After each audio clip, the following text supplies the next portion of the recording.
안녕하세요. 사람의 앞일이란 모른다는 이야기를 많이 하는데요. 저는 어릴 때 그다지 긍정적인 사람이 아니어서 그런지 그 말을 별로 믿지 않았어요. 제가 살던 동네는 지방에 너무 크지 않은 곳이었는데 저희 조상님 때부터 남의 집에서 살기를 하면서 꽤 어렵게 살았거든요. 가난은 대물림 된다는 누군가의 말이 사실인지 저희 집안은 대대로 어려운 가정 형편을 좀처럼 벗어나기가 힘들었어요. 그러다 보니 저도 어릴 때부터 나에게는 이 삶이 전부이고 그냥 그렇게 입에 풀칠할 정도, 어디서도 밥 굶지 않을 정도로 살면 되겠다고 하는 생각으로 자라왔어요. 저희 부모님도 딱히 그런 거에 대해 뭐라고 하지 않으셨고요. 중학생쯤 부모님께서 돌아가시고 당장 생계를 유지해야 했던 저는 학교도 그만두었습니다. 그리고 초등학교만 졸업하고 중학교를 도중에 그만둔 채 시장 쌀가게에서 배달하는 일을 시작했어요. 근처 가까운 곳에는 배달을 해주고 사장님을 따라 도정한 쌀을 들여오는 날에는 트럭 가득 담겨있던 여러 포대의 쌀들을 끝도 없이 들고 날라야 했습니다. 솔직히 힘이 들기는 했지만 시장에서 일하는 대부분의 사람이 모두 힘을 쓰며 일을 하고 돈을 버는 분들이었기에 딱히 불만은 없었어요. 그냥 다들 이렇게 사나보다 하고 무던히 넘길 뿐이었죠. 그렇게 그냥 주어진 것에 만족하며 살던 저에게도 한 가지 계기가 생겼습니다. 그 일 이후 저는 뒤도 돌아보지 않고 동네를 떠나왔어요. 다짜고짜 제가 아는 가장 큰 도시로 올라왔는데 연고도 없고 배운 것도 없는 제가 당장 할 수 있는 일을 찾자니 막막하기만 했습니다. 하지만 어릴 때부터 힘쓰는 것만은 자신 있었기에 그때 마침 제가 묵던 여관방 근처 큰 도매상가 안 식당에서 사람을 구한다는 이야기를 들었습니다. 일자리를 알아보려고 신문지를 읽어보고 있는데 나이가 지긋한 할머니인 사장님께서 혹시 오늘 사람이 갑자기 안 나와서 그러는데 오늘만 대신 일을 조금 도와줄 수 없냐고 부탁하시더라고요. 오늘 일한 건 원래 급여보다 더 많이 주겠다고 하시면서요. 당연히 일자리를 찾고 있던 제 입장에서는 돈도 더 주신다고 하는데 마다할 이유가 없었어요. 그래서 얼른 하겠다고 대답해드리고 식사를 마무리하고 자리에서 일어났죠. 식당 안에서 음식을 배달하는 일은 생각보다 쉽지 않았습니다.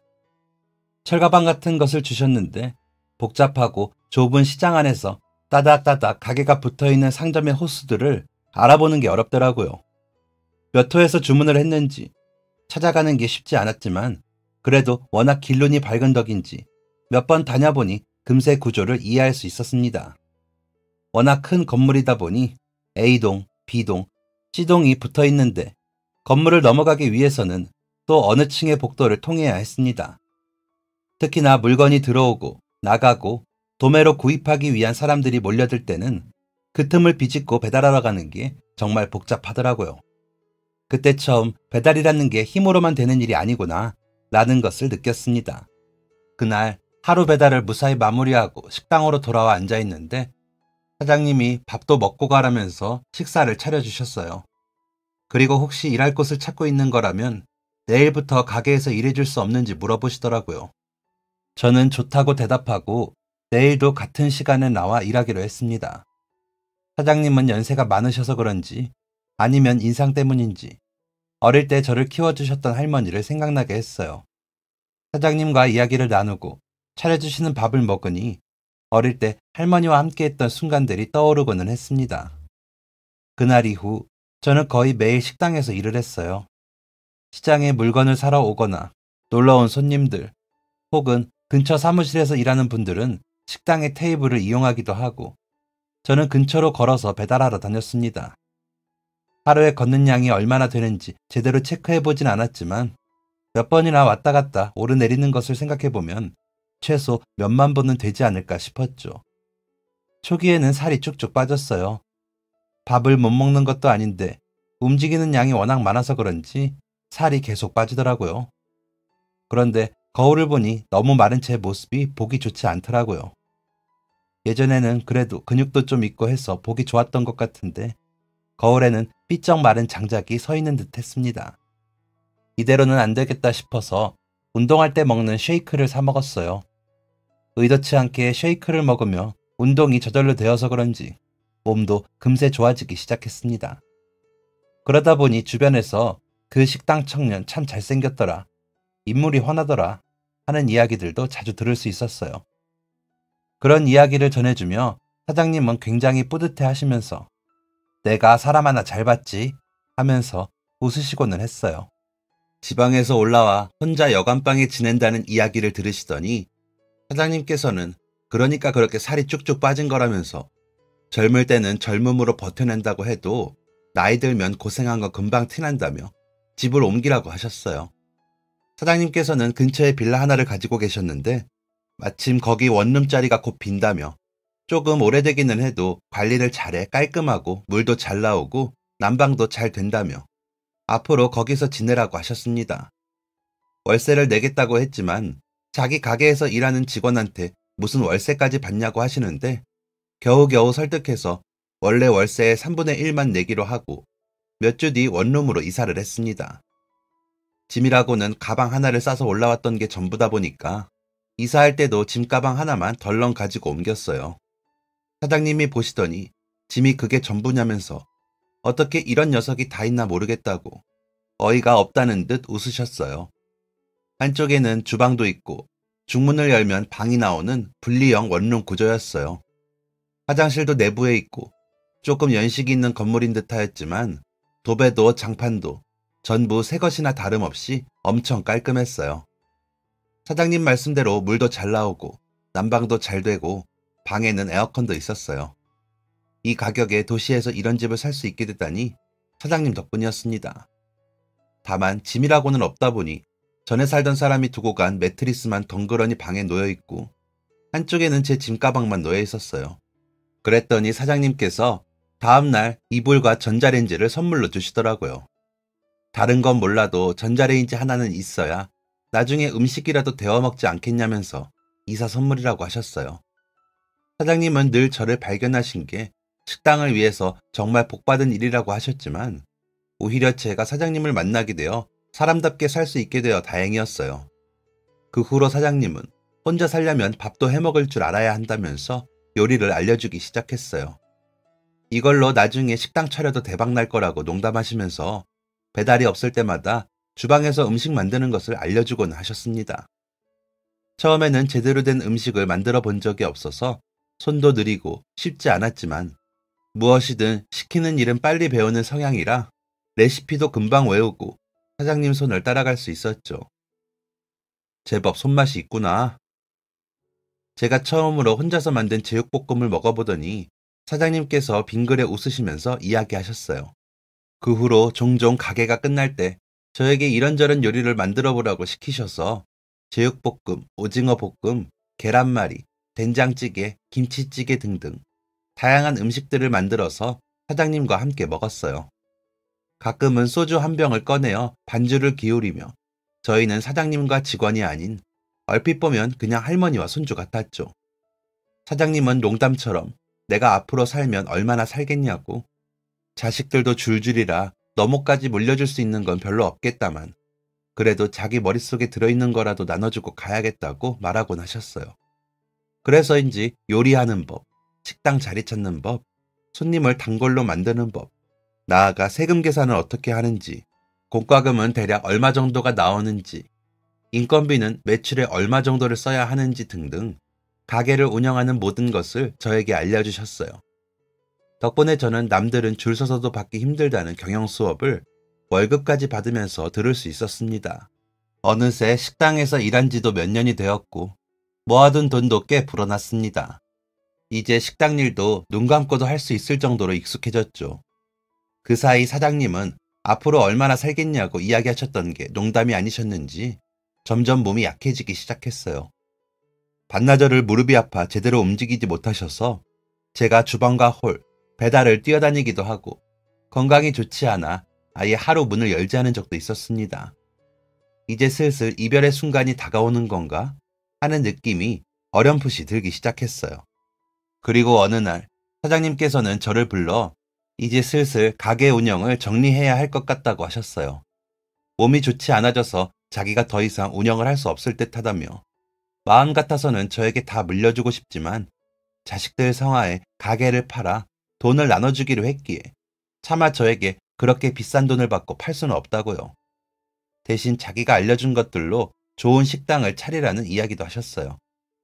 재능도 있고 손맛도 좋고 또 누구보다 일머리도 빠르고 열심히 하려는 근성과 꾸준히 하는 성실함이 있으니 어디를 가도 성공할 거라면서요. 그러면서 통장 하나를 내미셨어요. 이게 뭐냐고 여쭤보니 그동안 제가 냈던 월세를 모아서 저축하고 계셨다고 했어요. 처음부터 저한테 월세 받을 생각은 없었다고 하도 내겠다고 우기길래 어쩔 수 없이 받기는 했지만 자기 주머니에 들어가는 게 마음이 불편해서 따로 모아두었다고 하셨어요. 그리고 그 돈에 제가 낸 월세만큼을 더 붙여서 매달 저축을 하셨다고 했어요. 통장을 열어보니 상당한 금액이 들어있었는데 그동안 열심히 일해주어 퇴직금도 넉넉히 챙겼다고 하시더군요. 예상치 못한 선물에 저는 눈물이 왈칵 쏟아졌어요. 사장님은 다 큰 사내 녀석이 뭘 이런 거로 눈물을 보이냐면서 웃어버리셨죠. 저는 엉엉 울고 싶은 마음을 억지로 겨우 참았습니다. 사장님은 제 머리를 쓰다듬어 주시면서 어디를 가도 잘 살라고, 그래서 그동안 돈 없다고, 배운 거 없다고 무시한 사람들에게 본때를 보여주라고, 혼쭐을 내주라고 웃으며 이야기하셨어요. 몇 주 후 가게는 매출이 워낙 좋고 입지가 좋은 덕분에 좋은 값에 판매가 되었습니다. 가게는 한 가족분들이 넘겨받았는데 배달하는 분까지 가족 사업을 할 예정이라 저는 배달 일도 그만두기로 하였어요. 사장님께서도 이제 배달 일 대신 우두머리가 될 방법을 찾으라고 조언하기도 하셨고요. 가지고 계신 빌라도 정리하기로 하신 터라 저는 집도 이사를 했어요. 다행히 사장님이 이전에 도움을 준 분 중 부동산 중개인으로 일을 하신 분이 있어 괜찮은 집을 좋은 가격에 구할 수 있었어요. 그분도 자신이 힘들고 어려운 때에 사장님께 많은 도움을 받았다고 하시더군요. 그래서 사장님께서 부탁하신 경우에는 중개 수수료도 받지 않고 일을 도와드리고 있다고 하셨어요. 마지막으로 사장님과 인사를 나누고 헤어졌어요. 사장님께서는 무릎도 많이 안 좋아져서 쉬기도 할 겸 가족들과 시간도 보낼 겸 외국에 나가 있는 아들 집으로 가신다고 하시더라고요.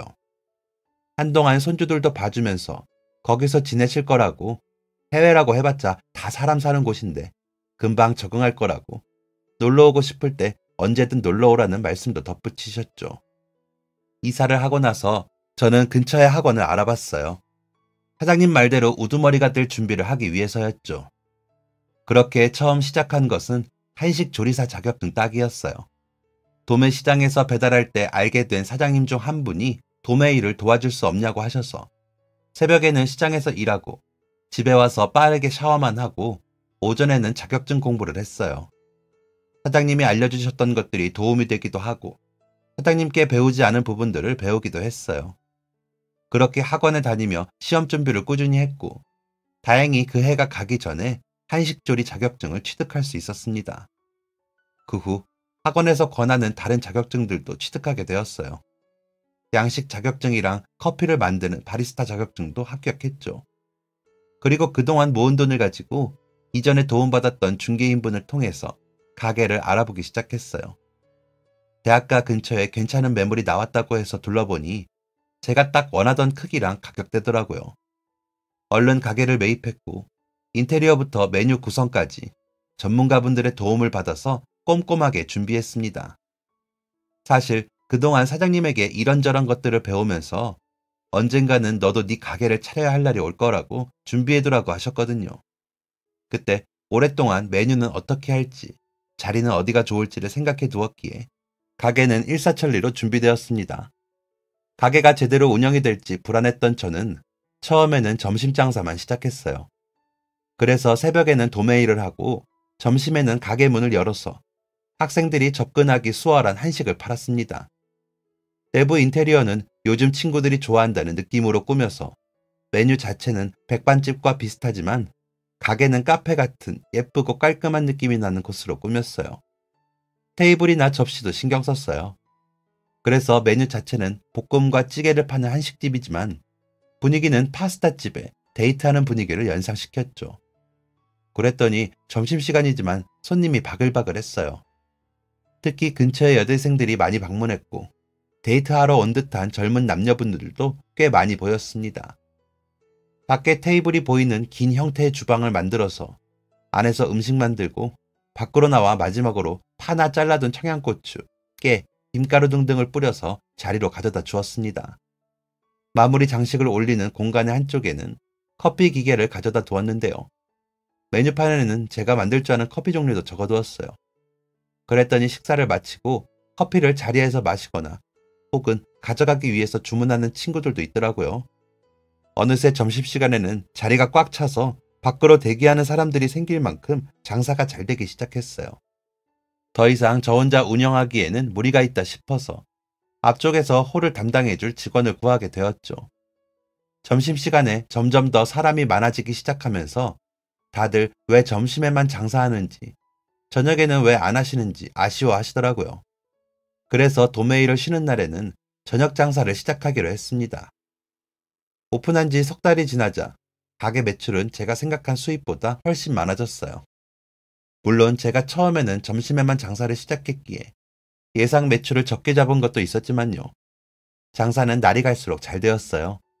주변에 입소문이 나기 시작하자 다들 점심에 줄 서서라도 먹거나 저녁 장사하는 시간을 미리 알아가서 오픈 전부터 기다리기도 했어요. 그야말로 대박이었습니다. 몰랐는데 알고 보니 주변에서 가게가 음식도 맛이 훌륭하고 분위기도 백반집이라고 상상이 안 되게 너무 예쁘다면서 인터넷에도 글이 올라오고는 했다고 하더라고요. 게다가 이곳 사장님이랑 직원분들이 정말 잘생겼다고 더욱 입소문을 탔다고 했어요. 여대생들 사이에서는 저희 가게 사장님과 직원들을 구경하러 온다는 이야기가 있을 정도라고 하더라고요. 그동안 열심히 운동하면서 몸 관리하고 머리 스타일도 늘 깔끔하게 유지한 덕분이구나 싶었어요.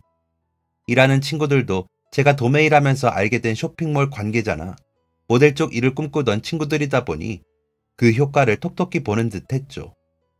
일부러 주변에 여학생들이 많아 매장 분위기도 예쁘게 만들었던 것인데 그동안 제가 예상했던 사업 방향이 좋은 결과를 내게 된 것 같아 뿌듯했어요. 사장님도 이 소식을 들으시더니 함께 기뻐해 주셨습니다. 장사가 너무 잘 되다 보니 이제는 완전히 가게에만 집중을 해야 할 듯 했어요. 벌써 1년 가까이 도매일과 식당을 병행하다 보니 저 역시도 무리라는 생각이 들기 시작했고요. 그래서 도매일을 그만두고 본격적으로 매일 저녁 장사를 시작했어요. 그리고 저녁에는 술을 판매하고 싶다는 생각이 들어 주류를 배울 수 있는 자격증 학원에 다니기 시작했죠. 얼마 후 자격증을 취득하고 본격적으로 매장에는 제가 생각했던 칵테일과 하이볼을 판매하기 시작했어요. 예쁘고 단가가 맞는 컵을 알아보기 위해 시장과 인터넷을 엄청나게 뒤졌습니다. 본격적으로 저녁 장사를 시작하면서 술까지 판매하니 손님들은 더 많이 몰려 어느새 가게 앞쪽에는 종이를 걸어두고 예약자 이름을 적어 대기번호를 불러주게 되었습니다. 대기 시간은 길면 1시간이 넘어서는데도 사람들은 줄 서서 기다려 주었죠. 몇 달 뒤 바로 옆쪽에 더 넓은 공간이 나오게 되어서 가게를 옮겼어요. 이전 매장보다 2배는 더 넓어졌는데 덕분에 손님도 더 많이 받을 수 있었죠. 가게가 2배 더 넓어졌는데도 금요일 저녁과 주말에는 여전히 가게 앞으로 줄을 섰습니다. 기다리는 분들이 너무 많다 보니 몇몇 메뉴들은 포장 서비스를 시작하기로 했어요.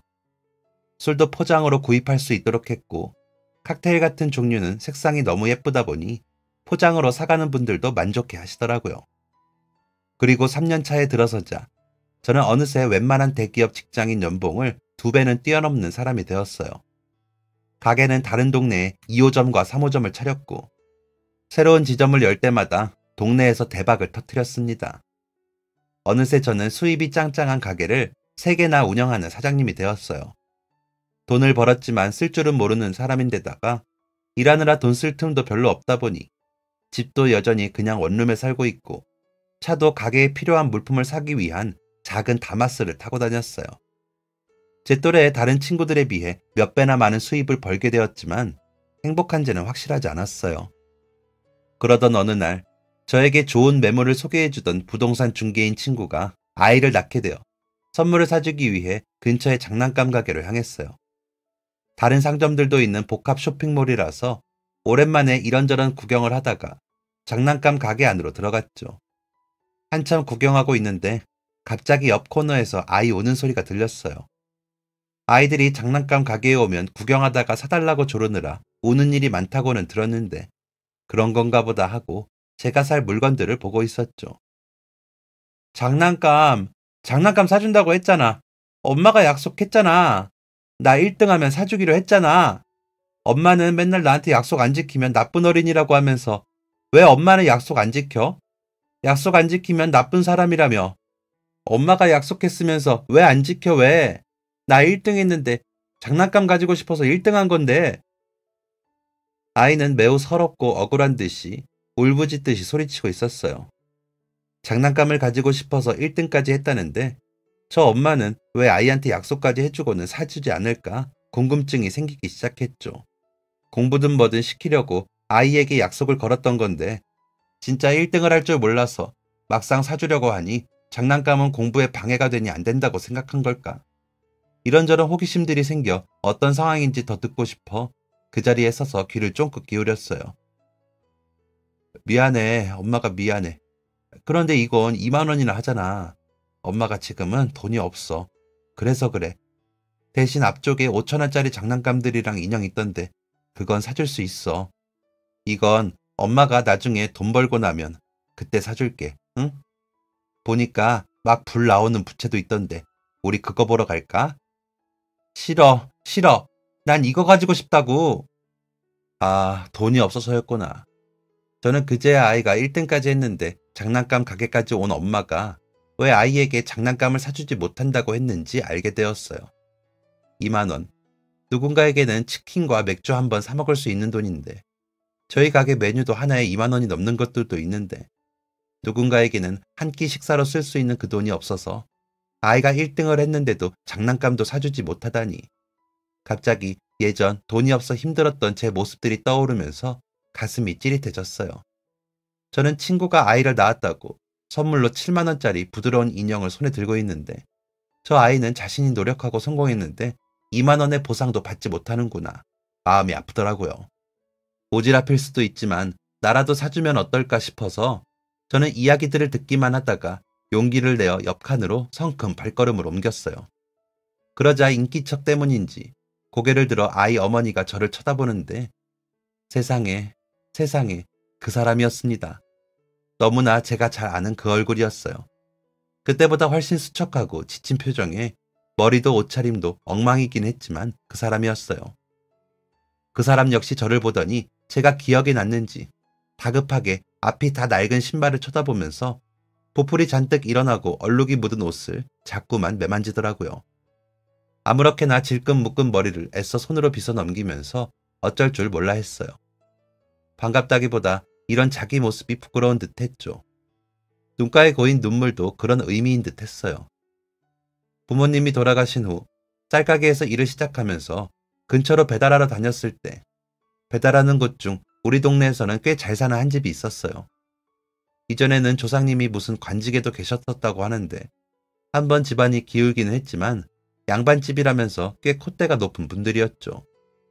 그때 당시에 저는 돈과 명예에 크게 관심이 없었기에 그냥 이런 집도 있구나, 이런 사람들도 있구나 하고 넘어갔어요. 일을 시작한 지 얼마 되지 않았을 때는 항상 쌀가게 아저씨들이랑 같이 마당을 지나서 뒤쪽에 창고까지 쌀을 가지고 들어갔어요. 가끔은 집주인인지 중년의 아저씨가 거만하게 마루에 서서 저희를 내려다보곤 했는데 단 한 번도 인사를 나눈 적이 없었죠. 마치 저희는 그저 쌀을 가져다주는 사람도 아닌 존재들인 양 대했어요. 저희가 안녕하세요 하고 인사를 해도 힐끗 쳐다보는 법도 없었죠. 그렇게 한 달에 한 번 정도 배달을 했었는데 몇 달 뒤부터 창고에 가는 길 창문으로 빼꼼하게 눈을 대고 쳐다보는 시선이 느껴졌어요. 제가 창문을 쳐다보면 후다닥 사라지고는 했죠. 그 눈은 제가 보지 않을 때 저를 훔쳐보고는 했는데 어느 날은 창고로 가는 길 뒤통수에서 그 눈길이 느껴지더라고요. 돌아보니 한 여자아이가 순식간에 기둥 뒤로 사라졌어요. 처음에는 뭐지? 쟤네 왜 맨날 나를 저렇게 쳐다보지? 하며 살짝 기분 나쁜 티를 내며 무시했죠. 일이 익숙해진 후에는 그 집에도 저 혼자 배달을 갔어요. 어느 날에는 창고 옆에 웬 치맛자락이 보이더라고요. 또 개인가 보다 하고 무시하고 지나가려는데 안녕 하고 수줍게 인사하는 목소리가 들렸어요. 그래서 돌아보니 하얀 얼굴에 기름이라도 발랐는지 윤기 나는 긴 머리를 귀 뒤로 넘긴 한 여자아이가 부끄러운지 온몸을 베베꼬면서 인사를 하더라고요. 처음이었어요. 여자아이를 보고 심장이 두근거린 건 말이죠. 마치 잘 만들어진 도자기라도 보는 듯 시냇가의 반들반들한 돌멩이를 보는 듯 했어요. 하얗고 뽀송뽀송해 보이는 피부에 댕글댕글한 까만 눈, 잘 익은 사과만큼이나 빨간 입술에 어디서 저렇게 예쁜 색을 구했는지 궁금할 정도로 화사한 분홍빛 원피스를 입고 있는데 이렇게까지 사람이 다를 수 있나 싶은 생각이 들 만큼 머리부터 발끝까지 그냥 저랑 완전히 다른 사람인 것 같았어요. 나?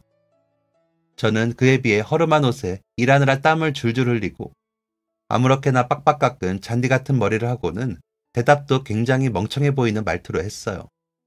저도 모르게 정신이 쏙 빠져나가는 듯 했는데 다행히 얼른 다시 정신을 차리고 떡 벌어졌던 입부터 닫았죠. 그 애는 수줍은 듯이 웃더니 장밋빛 같은 볼이 더욱 붉어졌어요. 그러더니 손에 들고 있던 종이 뭉치 하나를 내밀었죠. 이게 뭔데? 안에를 열어보니 웬 노란 덩어리가 있었어요. 카스텔라인데 어제 아버지 친구분이 사왔어. 진짜 달고 맛있는데 그거 보니까 너 주고 싶다는 생각이 들더라. 가져가서 먹어봐. 라고 말하더니 도망치듯이 사라졌어요. 그날 집으로 가져가서 카스텔라를 먹는데 엄청나게 달고 맛있었어요. 그런데 맛있는 빵보다는 머릿속에 온통 오늘 만났던 그 여자의 얼굴만 둥둥 떠다녔죠. 그리고 다음 배달은 언제일까 하는 생각으로 한 달이 지나갔어요. 배달 날짜가 되자 저는 그 무거운 쌀가마니가 무거운 것도 느껴지지 않더라고요. 걸음은 점잖은 듯이 걷고 있었지만 마음속은 또다시 그 여자애를 볼 수 있을까 하는 생각에 심장이 쿵쾅거렸어요. 그리고 아니나 다를까 창고 옆에 마루에 앉아 책을 읽고 있던 그 애와 딱 마주쳤죠. 창고에 쌀을 두고 나오자 그 애는 편지를 하나 내밀었어요. 그러더니 또 후다닥 사라졌죠. 집에 와서 낮에 그 애가 준 편지를 읽어보니 안녕으로 시작하는 인사부터 자기 이름 그리고 만나서 반갑다는 이야기가 쓰여 있었어요. 괜찮으면 답장을 줬으면 좋겠다는 추신도 적혀 있었죠. 태어나 처음으로 여자애한테 편지를 썼어요. 학교 다닐 때 쓰던 노트랑 연필을 급하게 찾아서 답장을 썼죠. 어떻게 쓰는 건지도 잘 몰라 그냥 그 여자애의 편지에 쓰여 있는 내용들을 제 이름으로만 바꿔서 비슷하게 적었어요. 그리고 다음 배달 때 저 역시 쑥스러운 듯 그 친구에게 편지를 주고는 후다닥 집을 빠져나왔죠. 그 후로 저희만의 비밀이 생겼어요. 배달을 갈 때마다 서로 편지를 주고받았었거든요. 요즘은 어떻게 지냈는지, 좋아하는 반찬은 무엇이고 읽고 있는 책은 무슨 내용인지 시시콜콜한 이야기들이었지만 저희에게는 설레고 두근거리는 이야기들이었어요. 글자라고는 주문서 읽는 게 전부였던 저였는데 처음으로 글이라는 게 이렇게 재밌는 거구나 깨닫게 되었죠. 그 애는 가끔 저에게 떡이나 빵, 초콜릿, 과자 등을 주기도 하고 자기가 읽었던 책 중 재밌던 것들을 함께 주기도 했어요. 그에 비해서 저는 그 애에게 전해줄 게 별로 없었는데 가끔 예쁜 조약돌을 주워주거나 산에서 발견한 완벽한 모양의 나뭇잎, 길에서 주웠던 꽃으로 만든 반지 같은 것을 주기도 했어요. 저는 그 애의 편지를 받는 게 너무 재밌었는데 그 애 역시도 그랬으면 좋겠다는 생각이 들었어요. 그래서 글을 잘 쓰기 위해서 글을 읽어야겠다 싶어 동네 헌책방에서 소설이나 시집을 구해서 읽기 시작했죠. 괜찮은 내용은 따로 적어두었다가 나중에 편지에 응용해서 쓰기도 했어요. 인사말로 주고받던 편지는 어느새 저를 변화시키고 있었어요. 그렇게 한 해를 꼬박 편지만 주고받으며 보냈는데 어느 날은 설을 앞에 두고 그 애가 시장에 나왔더라고요. 예쁜 원피스를 차려입고 머리도 귀엽게 따아서는 일하는 아주머니와 함께 구경을 하다가 쌀가게 앞으로 일부러 오더니 저에게 인사를 건넸어요. 그 집 밖에서 본 건 처음이라 당황스러우면서도 기분이 좋더라고요. 그 애도 같은 마음인지 오늘 저랑 인사하고 싶어서 일부러 아주머니가 장 보러 온다고 하길래 따라 나왔다고 했어요. 그 후 종종 그 애는 시장으로 왔어요. 저는 가끔 그 애의 고등학교 근처에서 기다렸다가 집 가는 길을 함께 하고는 했죠. 마음 같아서는 매일 데려다주고 싶었지만 일 때문에 그럴 수는 없었어요. 아쉬운 마음이 들었지만 아쉬운 만큼 함께 있는 얼마 되지 않는 시간이 소중했죠. 성인이 된 저희는 조금 더 간이 커져서인지 종종 다른 동네로 가서 밥도 먹고 극장도 가고 데이트를 즐겼어요. 저희는 서로 비밀로 하자고 이야기를 한 적은 없지만 왜인지 자연스럽게 저희 사이를 비밀로 하고 있었죠. 사실 그 애의 부모님을 떠올리면 왠지 이렇게 만나야 할 것 같았어요. 가끔 그 애는 자기 집에 놀러도 오고 부모님이랑 인사를 하면 어떠냐고 물어보기도 했지만 저는 거만하던 그의 아버지의 모습을 떠올리며 아직은 때가 아닌 듯하다고 답했죠. 하지만 세상에 완전한 비밀은 없다고 저희가 연애하고 있다는 이야기가 솔솔 나오기 시작했어요. 저는 그래도 저희 입을 통해서 듣는 게 낫다고 생각해 용기를 내어 그의 집으로 찾아가게 되었죠. 머리도 자르고 옷도 일부러 셔츠도 사입고 구두까지 사서 신었어요. 그리고 비싼 케이크도 사서 그의 집으로 찾아갔죠. 항상 인사를 해도 투명인간 취급하던 그의 아버지는 처음으로 저를 힐끗 쳐다봤어요. 신발을 벗고 안으로 들어가자 넓은 거실의 테이블에 그의 부모님이 앉아 있었죠. 저는 용기를 내어 제가 사랑하는 사람이라고 정말 행복하게 해줄 자신이 있다고 큰소리 쳤어요. 그동안 돈도 많이 모아두었다고 앞으로도 더 열심히 일해서 벌 거라고 호소하다시피 이야기했죠. 하지만 그 아버지는 저를 벌레 보듯이 쳐다봤어요. 그렇게 싸늘하고 차가운 시선은 그때 처음으로 느껴봤죠. 그러더니 길게 말하지도 않으셨어요. 네가? 무슨 수로? 몇 마디 안 되는 짧은 말이 제 가슴 속에는 칼처럼 꽂히는 듯 했어요. 입으로는 지금까지처럼 성실하게 일해서 힘들지 않게 해주겠다고 말하고 있지만 가슴 한편으로는 내가 정말 이 애를 고생시키지 않을 수 있을까 하는 생각이 들었죠. 그 애의 부모님은 단호했어요. 너처럼 부모도 없고 가난한 집 자식이랑 내 딸이 연애하는 꼴은 못 본다고 하시면서 당장 나가라고 하셨죠. 태어나서 그렇게 자존심이 상했던 적은 처음이었어요. 다음 날 쌀가게로 출근하니 사장님이 앞으로 나오지 않아도 된다고 하시더라고요. 그 집에서 제가 일한다면 쌀 거래를 끊겠다고 하셨다네요. 저는 어쩔 수 없이 일을 그만두게 되었고 다른 곳에서 일을 해보려 알아봤지만 다들 눈치를 보는 듯 했어요. 그 후로 그 애 역시 집안에 갇혀서 한동안 만날 수 없게 되었죠. 그래도 그 애가 보고 싶어서 집 앞을 몇 날 며칠 서성였어요. 마침 부모님이 외출한 사이 그 애는 제가 기다리는 것을 알았는지 잠깐 집에서 빠져나올 수 있었죠. 그 애는 그동안 너무 보고 싶었다며 엉엉 울었어요. 저 역시 그의 얼굴을 보자마자 눈가에 눈물이 고였죠. 그냥 우리 도망치자. 도망쳐서 같이 살자.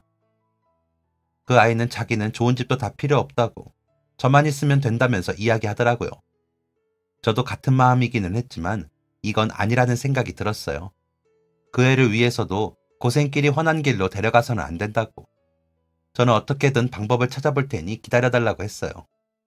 저는 다시 한번 말쑥하게 차려입고 그의 집 문을 두드렸어요. 그리고 다시 한번 그의 부모님 앞에서 무릎을 꿇고 제 뼈와 살이 갈아지는 한이 있더라도 따님만큼은 행복하게 해주겠다고 고생시키지 않겠다고 빌듯이 이야기했죠. 말귀를 못 알아듣는구나. 우리 딸은 너랑 태생부터 달라.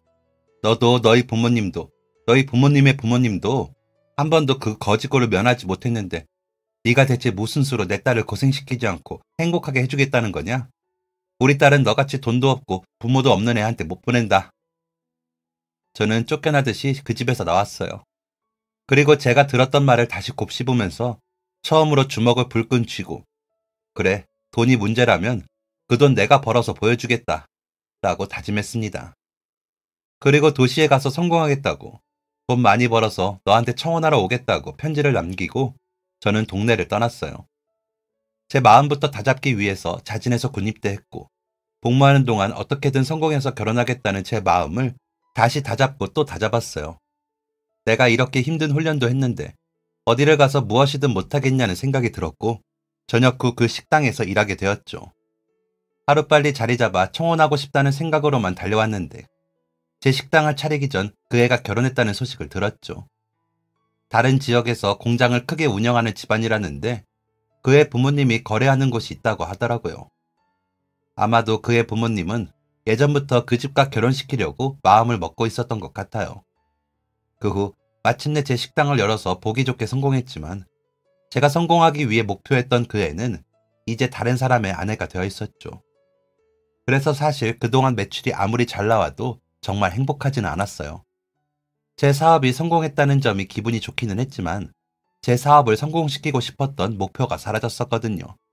그런데 제 오랜 목표가, 제가 늘 꿈꾸었던 그 사람이, 제 삶이 변화할 수 있는 계기가 되어주었던 그 사람이 지금 너무나도 남루한 모습으로 제 앞에 서 있었어요.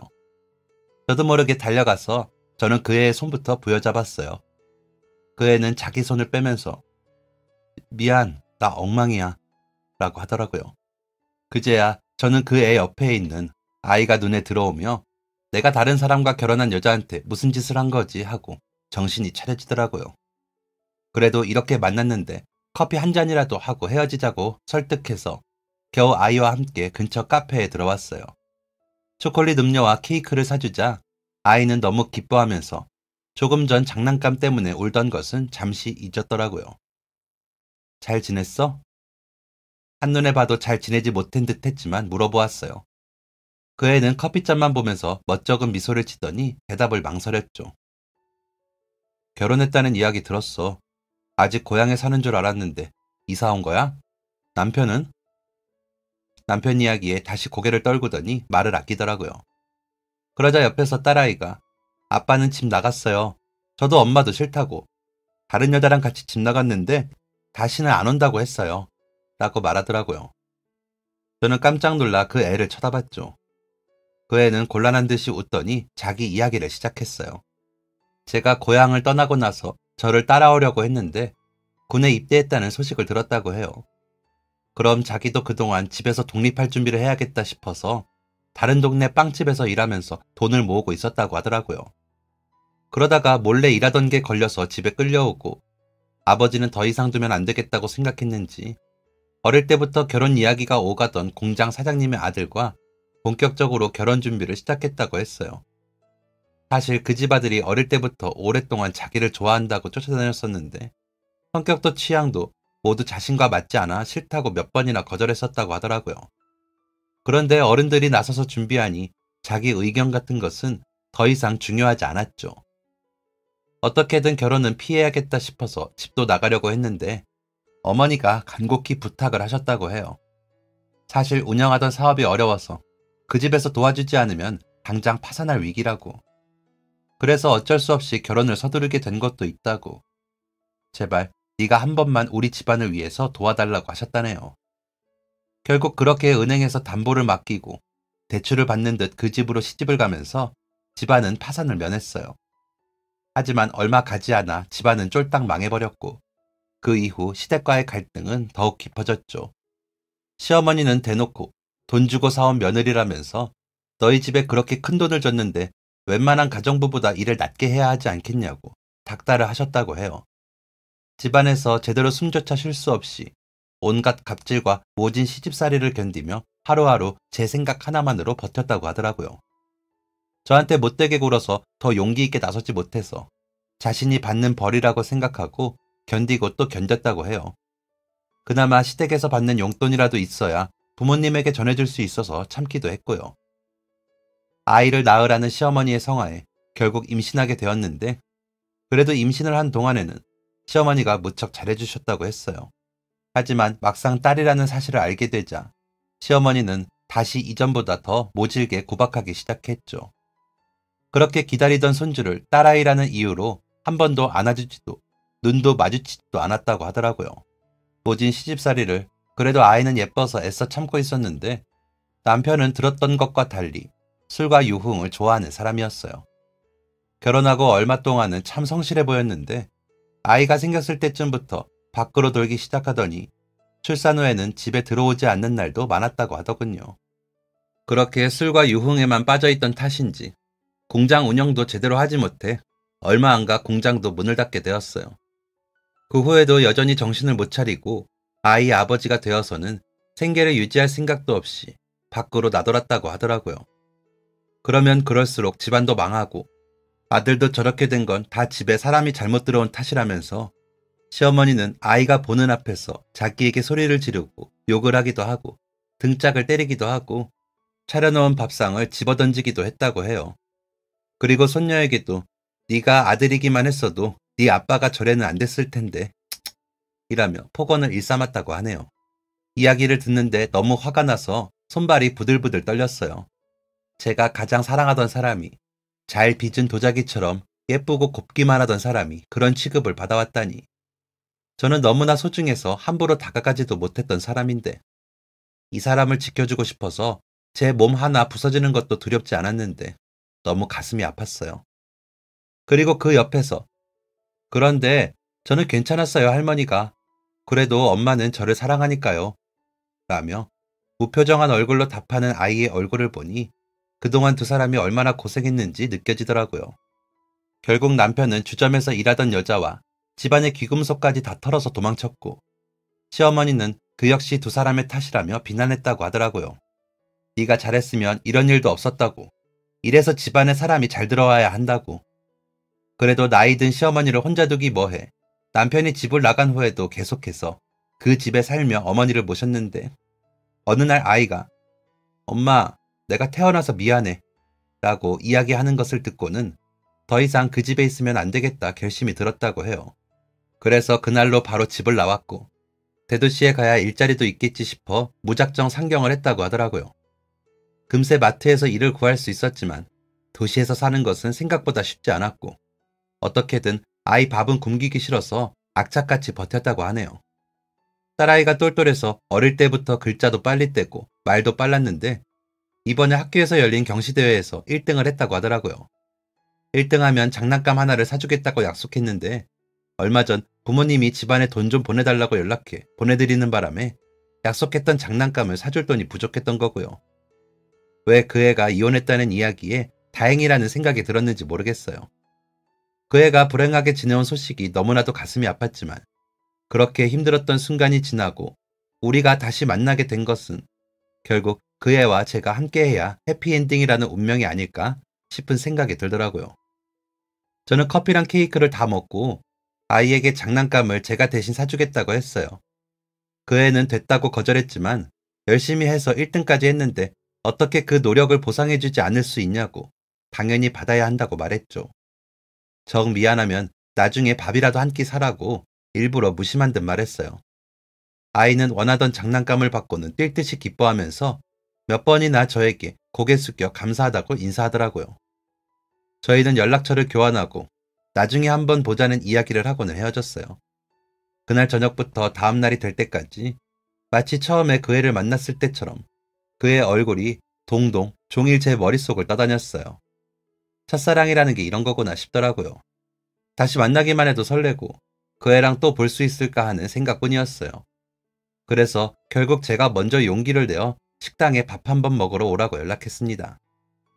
부담스러워하는 듯하는 그의 답에 저희 신메뉴 개발 중인데 도움이 필요하다고 꼭 와주면 좋겠다고 부탁했어요. 마지못해 알겠다고 대답하더니 혹시 아이도 같이 갈 수 있는지 물어보더라고요. 당연하다고 이야기하고 저는 급하게 상점에 가서 아이들이 쓰는 수저와 그릇을 구입했어요. 그동안 저희 가게는 술을 파는 곳이라서 어린애들이 온 적이 없었거든요. 아직 9살이라는 아이를 위해 밥 먹을 때 쓰라고 작은 앞치마도 준비하고 운동한다는 이야기를 들어서 쿠션이 좋다는 어린이 운동화도 구입했어요. 그리고 쇼핑을 하다 보니 여성 화장품이랑 옷이 눈에 들어와서 샀는데 제가 또 오바를 했는지 어느새 두 사람 줄 선물만 가득하게 되었더라고요. 그동안 저를 위해서는 쇼핑도 제대로 하지 않았었는데 이런 제 모습이 스스로도 신기했어요. 식당에 온 두 사람은 가게가 예쁘다면서 너무 좋아하더라고요. 새로운 지점 준비 중이라 아직 오픈 전이었기에 두 사람만을 위해서 요리를 준비했어요. 그 애는 제 음식을 먹어보더니 예전에는 요리라고는 하는 것을 본 적이 없어서 이렇게 음식 솜씨가 좋은지 몰랐다며 환하게 웃어주었어요. 그의 웃는 모습을 다시 볼 수 있다니 저에게는 꿈만 같은 시간이었죠. 저희 세 사람은 맛있는 것도 잔뜩 먹고 이야기도 나누면서 시간을 보냈어요. 설거지는 자기가 하겠다고 나서는 그 애랑 둘이서 서로 하겠다며 옥신각신하면서 알콩달콩 싱크대에부터 설거지도 하고 아이랑 같이 나가 아이스크림을 사 먹으면서 산책도 했죠. 내가 지금 꿈을 꾸고 있는 게 아닌가 몇 번이나 볼을 꼬집어 봤어요. 비록 제 딸은 아니었지만 그 애와 아이와 함께하고 있으니 마치 오래전 제가 꿈꾸던 가족이 된 것만 같았죠. 그 후로 저는 종종 시간을 내서 두 사람과 시간을 보냈어요. 딸아이도 저한테 금세 정을 붙여서 아저씨 만나러 또 언제 가냐고 물어본다고 하더라고요. 그 애는 항상 받기만 하는 게 미안하다고 뭐라도 도움되고 싶다면서 가끔 가게 오픈하기 전이나 영업이 끝난 후에 청소나 설거지를 도와주기도 했어요. 그렇게 어느새 저희가 다시 만난 지도 2년째예요. 저희 세 사람은 지나가는 사람들의 모두 가족으로 오해할 만큼 어느새 친해졌는데요. 아이와도 정이 많이 들어서 이제는 진짜 제 딸처럼 느껴져요. 종종 도시락 싸서 소풍도 가고 엄마가 바쁘다고 하면 대회에 응원도 하러 가고 하거든요. 그 애와 저는 아직은 서로 친구 사이라고 웃어넘기지만 저랑 같은 마음이라는 게 느껴져요. 그래서 조만간 용기 내어 프로포즈할 예정인데 잘 되겠죠? 첫사랑이었던 저희는 너무 힘들게 다시 만났을지 모르지만 그래도 그동안의 과정이 있었기 때문에 그때보다 더 성숙한 어른이 되지 않았나 하는 생각을 해요. 그래서 오히려 그때보다 지금의 우리가 더 잘 살 수 있지 않을까 하는 생각도 들고요. 누군가는 남의 자식 키우는 게 쉽지 않을 거라는 이야기도 하지만 왠지 저는 잘할 수 있을 거라는 생각이 들어요. 무엇이든 안 되는 것은 없다고 생각하고 노력하는 사람인 만큼 앞으로도 저희 세 사람의 행복을 위해서 더 열심히 노력할 건데요. 이제 곧 한 가족이 될지 모르는 저희 세 사람을 위해서 많은 응원 부탁드립니다. 지금까지 사연 들어주셔서 감사합니다. 사연이 재밌으셨다면 구독과 좋아요를 눌러주세요. 감사합니다. 안녕히 계세요.